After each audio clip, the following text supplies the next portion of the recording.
Well, I certainly have lost many battles.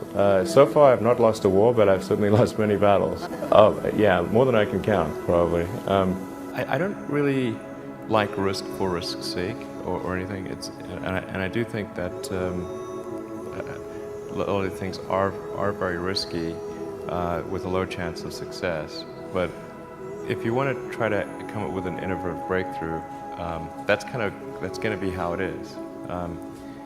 Anything which is significantly innovative is going to come with a significant risk of failure. But if you've got to take big chances in order for the potential for a big positive outcome.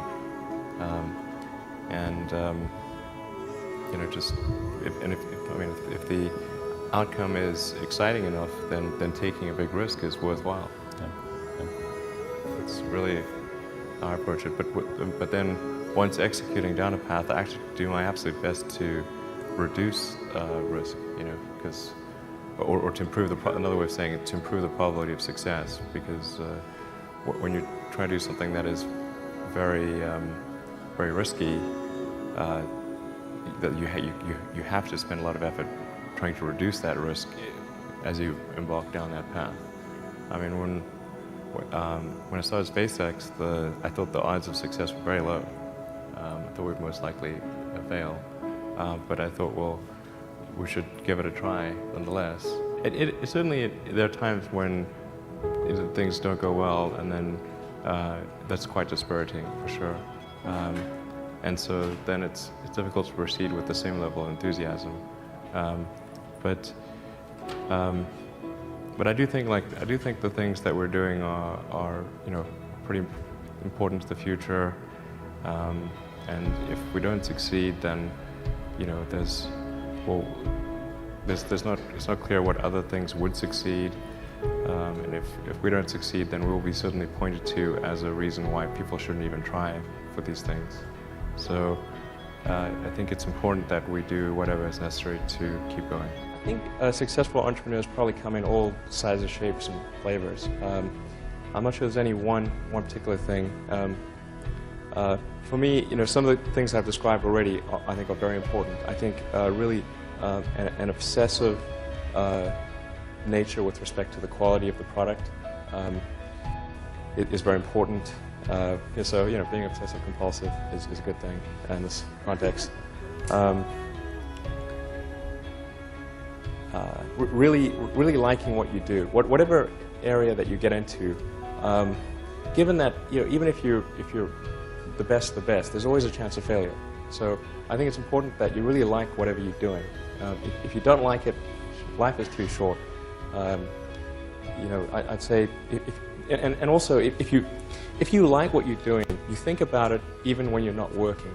I mean, it's something that your mind is drawn to, and if you don't like it, you just really can't make it work, I think.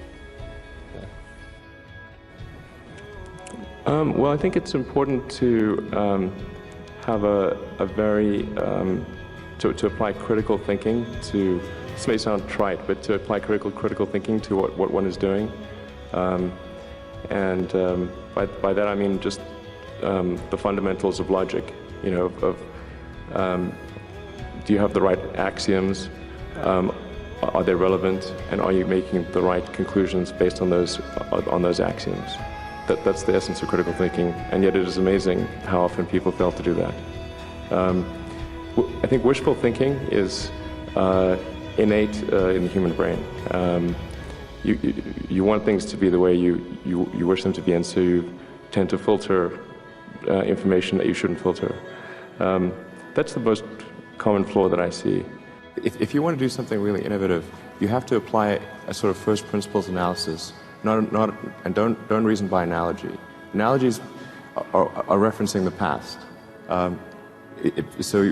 First principles means you look at the most fundamental truths in a particular arena, and the things that really are almost indisputably correct, and you reason up from there to a conclusion.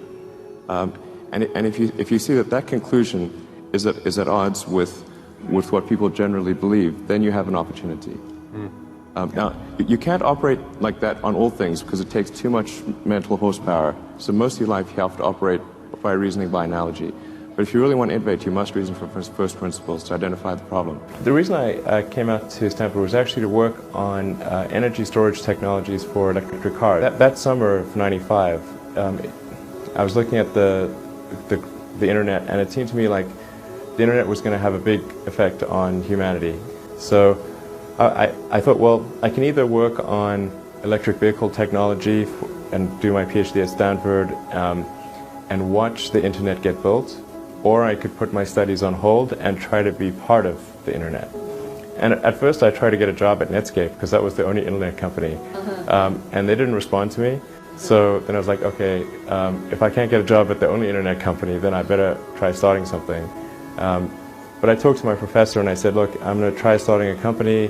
It's probably not going to succeed, and if it doesn't succeed, can I come back? And he said, sure, no problem. And so I put my studies on hold and started the company. I mean, we had many, at Tesla we came many times close to bankruptcy. In fact, at the end of 2008, we were only a few days from bankruptcy. It was literally 2 days, or 3 days maybe.